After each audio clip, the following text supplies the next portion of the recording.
Good morning, I'm Neva Manu, and this is your morning news fix for Thursday, 7th of November. In this update, Donald Trump says his return to the White House will usher in a golden age for America. He's projected to win the presidency after securing more than the 270 electoral college votes needed. Kamala Harris is yet to declare defeat, but CNN has Trump on 276 votes and Kamala Harris on 223. The president-elect says the country has never seen a political victory like this before. Every citizen, I will fight for you, for your family and your future. Every single day I will be fighting for you, and with every breath in my body. Kamala Harris is expected to address the result in a speech at Howard University in Washington, D.C. later today. Correspondent Mitch McCann has been spending the night with Democrat supporters. There was no one on the dance floor and people were leaving early. We actually had to go outside to do some work because they shut the event down and turned off the lights because everyone was going home. And while the House is still up for grabs, CNN projects Republicans will win control of the Senate and Trump will win the popular vote. Political analyst Sean Trendy told Ryan Bridge the result has exposed some real pressure points for the Democrats. Black voters have been a backbone of the Democratic coalition since the 1930s. So to see Trump make those advances, just something's really amiss in the Democratic coalition.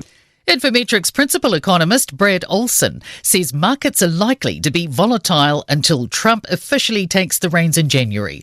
He told Ryan Bridge investors will be keen to see which policies Trump implements first. This is, I think, a big challenge is what of the many economic policies is he going to pursue first? Is it going to be tax changes? Is it going to be tariffs? Is it going to be deregulation? In other news, unions are concerned young people and Māori and Pasifika are being particularly affected by rising unemployment. The unemployment rate has risen to 4.8% in the September quarter. That's below forecast and isn't historically high, but is the highest unemployment rate since December 2020. Council of Trade Unions economist Craig Rennie says some communities are being increasingly left behind. With 20% of 15 to 19-year-olds unemployed, nearly 9% of 20 to 24-year-olds unemployed, and Māori and Pacifica unemployment running nearly double the rate of general unemployment. The government's expected to face significant protests over its Treaty Principles Bill. The bill is being introduced to Parliament today, 11 days earlier than previously planned. A hikoi from Northland to Parliament opposing the legislation is set to start on Monday.